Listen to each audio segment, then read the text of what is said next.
வெறும் film maker ஆகணும்னு ஆசை மட்டும் இருந்தால் பத்தாது. அதுக்கு டெய்லி உழைச்சிக்கிட்டு எவ்ரிடே இஸ் யுவர் அந்த இது ஒன்று சொல்லுவாங்க, நீங்கள் ஒரு 10,000 hours ஒர்க் பண்ணிங்கன்னா யூ கேன் மாஸ்டர் எனிதிங் அப்படின்ற மாதிரி.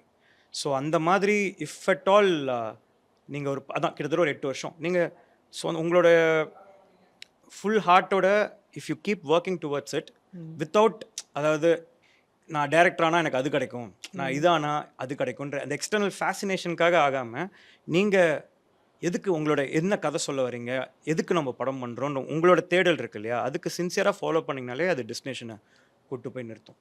எதிர்பார்ப்பே வைக்காம டிராவல் பண்ணணும். எதிர்பார்ப்பு வைக்கணும், டேரக்டர் ஆகணும், சின்சியராக அதுக்கு நம்ம இருக்கணும், அதுக்கு உழைக்கணும். நம்ம உழைக்காம டேரக்டர் ஆகணும்னு மட்டும் யோசிச்சுட்டு இருந்தால் அது நடக்காது.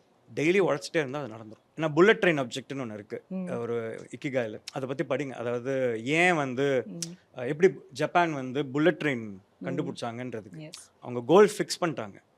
இதை இவ்வளோ வருஷத்தில் இவ்வளோ மாதத்தில் கண்டுபிடிக்கணும், அப்போ தான் இங்கேருந்து இங்கே வர முடியும், இந்த டைமுக்குள்ளே வரணும்னு. இது எப்படி பாசிபிள், நார்மல் ட்ரெயினில் வந்தால் 11 மணி நேரம் ஆகுமே அப்படின்ட்டு.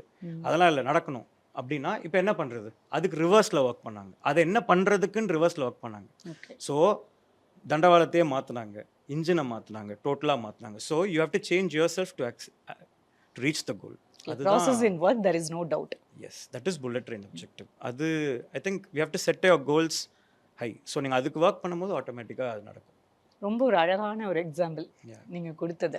ஸோ உங்களோட காஸ்டியூம்ஸ் பற்றி கேட்கணும்னா நீங்களே டிசைன் பண்ணுவீங்களா சார்? என்னுடைய டீம் எனக்கு பண்ணி கொடுத்தாங்க, அவார்ட்லாம் வாங்க போகிற டிசைன் பண்ணி கொடுத்தாங்க. ஸோ பொண்ணு வந்து எப்படி வேணும் அப்படிலாம் இல்லைங்க, அப்படிலாம் பார்த்தா பையன் என்ன வேணும்னு எனக்கு சரி, ஏதோ ஒன்று ஏதாச்சும் ஒரு 2-3 குவாலிஃபிகேஷன். அவர் வந்து அஸ்வத் மாரிமுத்து சார் வந்து சிங்கிள் தான், ஸோ கமிட்டட் ஆகணும்னா எனக்கு இப்படிலாம் இருந்தால் பிடிக்கும், ரொம்ப வைப்ரேஷன் செட் ஆகும் அப்படின்னா நல்ல பொண்ணாக இருக்கணும், அதுலேயே முடிஞ்சு போச்சா?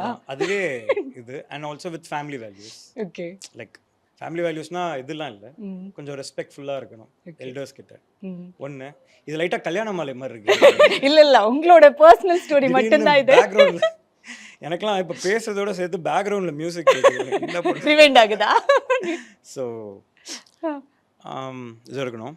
அதுக்கப்புறமா லைட்டாக ஹாப்பியாக இருக்கணும், எப்போவுமே ஹாப்பியாக இருக்கணும், கொஞ்சம் டிப்ரெஸ்டாக இல்லாமல் கொஞ்சம் ஹாப்பியாக இருக்கணும். அவ்வளோதான். அதுக்கு மேலே நல்லா படிச்சிருக்கணும். எனக்கு கொஞ்சம் நல்லா படிச்சுட்டு இருந்தால் ரொம்ப பிடிக்கும். Super super. ஏன்னா அவர் டாப் ஸ்டூடெண்ட். இல்லை அப்படி இல்லை, கொஞ்சம் புரிதல் ஈஸியாக இருக்கும் பேசுறதுக்கு இதாகும். அதனால புக் ரீடரா நீங்க? இல்லை நான் கொஞ்சம் இதெல்லாம் படிப்பேன், நிறையா இந்த எனக்கு தேவையானது படிப்பேன். Not like Avid reader, like daily கதை புக்கு படிக்கிறது அந்த மாதிரிலாம். ஸோ உங்களோட ஃபேன்ஸ் பசங்களுக்குலாம் ஒரு நோட் சொல்லி முடிச்சுக்கலாம். நீங்களாக இருங்க. அதாவது நம்மளா அக்செப்ட் பண்ணிக்கிறதுல தான் பெரிய விஷயமே இருக்குது. நம்ம மற்றவங்களா மாறி அதுக்கப்புறம் அக்செப்ட் பண்ணுறதுல வந்து அதில் ஒரு த்ரில்லும் இல்லை, அதில் நீங்களும் கிடையாது. நீங்களாக இருங்க, உங்களுக்கு என்ன வருமோ அதை மட்டும் நீங்கள் பண்ணுங்கள், உங்களுக்கு பிடிச்சதை பண்ணுங்கள். இதில் நிறைய விஷயம் இருக்குது, பர்சனாலிட்டியாகவும் சரி படமாகவும் சரி. அந்த படம் ஓடுது அப்படின்றதுக்காக இந்த படம் பண்ணணும் அப்படின்ற அவசியம் இல்லை. உங்களுக்கு என்ன கதை தோணுதோ அதை ஹார்ட்ஃபுல்லாக பண்ணுங்கள்.